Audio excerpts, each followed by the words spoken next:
Perkenalkan, nama saya Matius. Saat ini saya akan mempresentasikan UTS saya pada mata kuliah jaringan wireless dan mobile. Oke, kita mulai yang pertama. Nah, itu prinsip kerja Wi-Fi. Wi-Fi sendiri telah menjadi bagian integral dari kehidupan kita sehari-hari yang serba cepat. Nah, berkat Wi-Fi ini kita tidak lagi harus terhubung ke internet dengan kabel. Karena kan biasanya kita kalau zaman sebelumnya, ketika kita ingin terkoneksi dengan internet, kita harus connect menggunakan kabel. Contohnya mungkin menggunakan kabel RJ45. Di mana jadi kita tuh istilahnya kita tidak bebas. Kita harus tetap di suatu tempat untuk melakukan koneksi ke WiFi. Misal kita sedang melakukan pekerjaan nih di suatu tempat, eh misal di rumah lah, di rumah kita sendiri. Nah, di rumah kita sendiri ini andai kata sebelum zaman WiFi ya. Nah, ketika itu andai kata kita memasang koneksi internetnya di dalam kamar kita menggunakan kabel RJ45 contohnya. Nah, di saat itu ketika kita hanya bisa melakukan koneksi internet saat kita di kamar kita. Karena di kamar kita ada kabel RJ45-nya. Nah, contoh misalnya kita ingin kerja di ruang tamu. Nah, jika kita ingin kerja di ruang tamu, misalnya kita membawa laptop kita, maka kita tidak bisa langsung dengan mudah pindah aja ke ruang tamu. Kita harus nge-provide misalnya kita extend lah kabel RJ45-nya dari kamar kita ke ruang tamu. Lalu kita bisa bisa install atau colokan kabel RJ45 ke dalam laptop laptop kita atau komputer pribadi kita. Jadi terbatas lah gitu di suatu tempat. Kita harus extra effort untuk mungkin nge-provide kabel RJ45 atau kabel lainnya. Nah, dengan WiFi itu sudah tidak ada lagi. Kita bahkan tidak memerlukan kabel untuk terkoneksi dengan internet.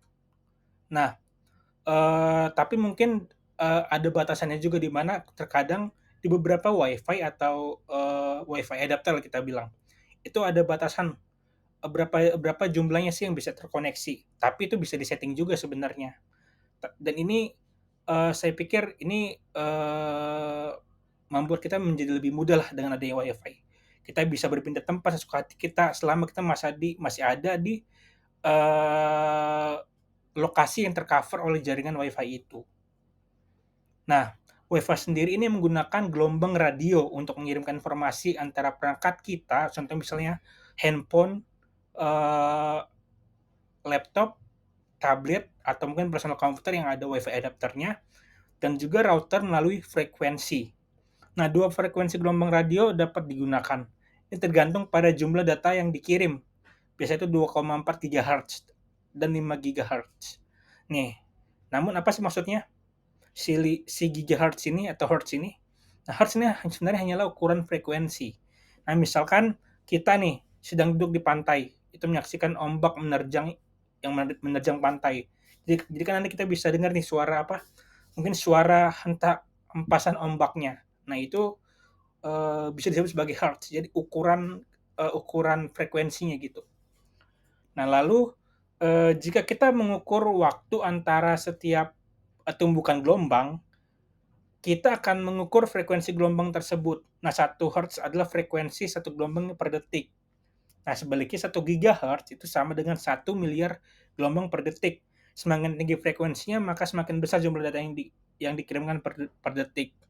Jadi Hertz ini frekuensi yang yang kita gunakan untuk mengukur frekuensi gelombang gitu. Jadi mungkin bisa disebut saat ini parameter lah, parameter.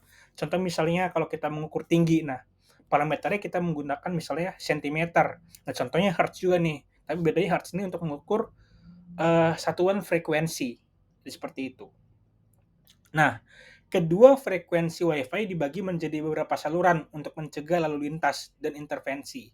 Nah, interferensi maksudnya, sorry. Dalam dalam hal berbagi data melalui saluran-saluran ini. Disitulah keajaiban ilmu komputer atau computer science ini terjadi. Langkah pertama dalam proses ini dimulai oleh kita sebagai pengguna. Saat kita mengakses internet di perangkat kita, informasi yang kita ubah menjadi kode biner bahasa komputer.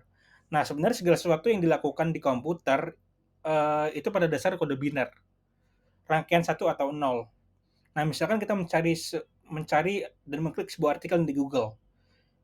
Nah, itu sebenarnya kita memberikan permintaan yang akan diterjemahkan menjadi kumpulan biner 0 dan 1. Nah, jika kita menggunakan Wi-Fi, angka 1 dan 0 ini diterjemahkan ke dalam frekuensi gelombang oleh chip Wi-Fi yang tertanam dalam perangkat kita. Nah, frekuensi melintasi saluran radio yang disebutkan sebelumnya dan diterima oleh router Wi-Fi yang terhubung dengan perangkat kita. Nah, router kemudian mengubah frekuensi kembali menjadi kode biner. Jadi di istilahnya di-convert terus dibalikin lagi dan menerjemahkan kode tersebut menjadi lalu lintas internet yang kita minta. Nah, dan router akan menerima data tersebut melalui kabel internet bawaan. Seperti itu. Nah, lalu proses komunikasi data dalam Wi-Fi. Nah, proses komunikasi data dalam Wi-Fi ini melibatkan beberapa langkah. Yaitu salah satunya ketika perangkat kita ini ingin terhubung ke jaringan Wi-Fi, maka langkahnya akan melibatkan identifikasi jaringan, autentikasi, dan asosiasi dengan akses poin Wi-Fi kita. Setelah terhubung, data akan dikirimkan dalam bentuk paket-paket melalui gelombang radio antara perangkat dan akses poin atau router. Seperti itu.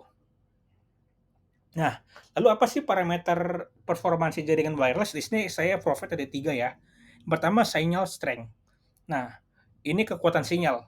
Jarak antara perangkat kita, misalnya laptop atau komputer, dan router, nah, serta hambatan apapun pada jalurnya. Ini dapat melemahkan kekuatan sinyal dan mengakibatkan transmisi data lebih lambat. Nah, seperti yang saya bilang tadi, itu Wi-Fi, dia tuh ada coverage place-nya lah. Ada di titik-titik di mana kalau sudah terlalu jauh sinyalnya maka akan berkurang dan ini akan mengurangi kecepatan download dan juga upload dari internet kita. Nah, yang kedua, interference. Nah, perangkat elektronik lain yang beroperasi pada frekuensi yang sama. Contohnya seperti telepon nirkabel atau oven microwave. Ini dapat menyebabkan interferensi dan mengganggu transmisi data kita. Yang ketiga, network congestion. Nah, jika beberapa perangkat ini terhubung ke jaringan Wi-Fi yang sama dan secara aktif mengirimkan data, hal ini dapat menyebabkan kemacetan jaringan dan kecepatannya lebih lambat. Jadi kan sebenarnya tuh di internet ada bandwidth ya. Sebenarnya tuh kalau beberapa device terkoneksi dia akan istilahnya akan membagi bandwidth-nya itu. Nah, oleh karena itu akan istilahnya mengurangkan lah kecepatan internet dari Wi-Fi kita.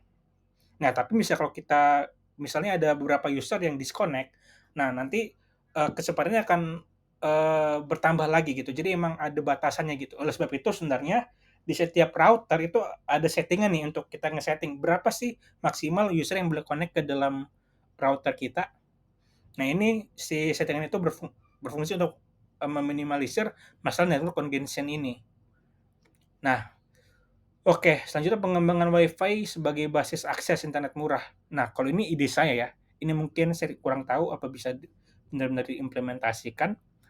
Ini untuk membangun layanan Wi-Fi publik yang murah. Nah, di mana setiap warga di sekitar tempat saya tinggal ini dapat terkoneksi dengan internet dengan harga yang lebih murah. Di mana ketika mereka melakukan koneksi ke jaringan saya, maka otomatis window browser akan terbuka pada device pribadi mereka untuk menampilkan display paket Wi-Fi yang bisa mereka pilih dengan harga yang murah berdasarkan kecepatan download dan uploadnya. Jadi itu di ide saya tuh saya ingin selain memprovide Wi-Fi juga memprovide sistemnya. Di mana mungkin ini bisa diimplementasi dengan mengimplementasikan mikrotik juga ya. Jadi misalnya gini, saya koneksi nih ke suatu Wi-Fi. Setelah saya koneksi, dia tuh instead of langsung terhubung ke internet, dia akan membuka jendela browser. Nah, nanti di situ akan muncul nih, muncul list paket misalnya ada 3 contohnya. Misalnya list paket yang pertama ini paket yang paling murah misalnya harganya 5.000, di mana dia kecepatannya misalnya internetnya sekitar misalnya 10 Mbps. Yang kedua misalnya paket yang lebih mahal misalnya kita bikin 15.000. Nah, misalnya ini kecepatannya adalah 20 Mbps dan yang ketiga mungkin yang paling murah kita bikin harga 25.000. Ini kecepatannya let's say misalkan 35 Mbps. Nah, untuk cakupannya sendiri ini bisa mungkin bisa aktif selama 1 minggu atau 30 hari. Dan mungkin sih dari, kecepatan ini mungkin bisa di-replace lah dengan waktu berapa lama sih dia bisa koneksi. Jadi mungkin kecepatan internet bisa sama semua. Namun mungkin yang harga 5.000 akan bisa terkoneksi misalnya selama 1 minggu. Yang 15.000 bisa diakses mungkin selama 2 minggu.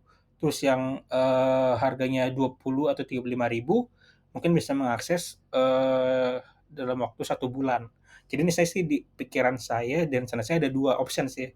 Jadi, parameter harganya itu eee, di eee, disesuaikan dengan kecepatan atau, berapa lama sih dia bisa koneksi. Ini sih mungkin, eee eee, itu ide saya, jadi rencana saya 2 itu. Saya nanti mungkin akan, melakukan development ya, baru nanti saya bisa pilih nih, di mana sih nih, dari 2 ini. Namun sih yang sebenarnya saya lebih interest ya, mungkin dari waktu penggunaan WiFi-nya itu. Jadi dibatasin seperti itu. Dan ini mungkin nanti akan melibatkan mungkin programming ya, jadi kita bikin semacam semacam halaman dashboard dan juga halaman untuk memilih paket internet WiFi-nya. Jadi seperti itu. Oke, mungkin sekian, presentasi saya. Mohon maaf jika ada salah kata.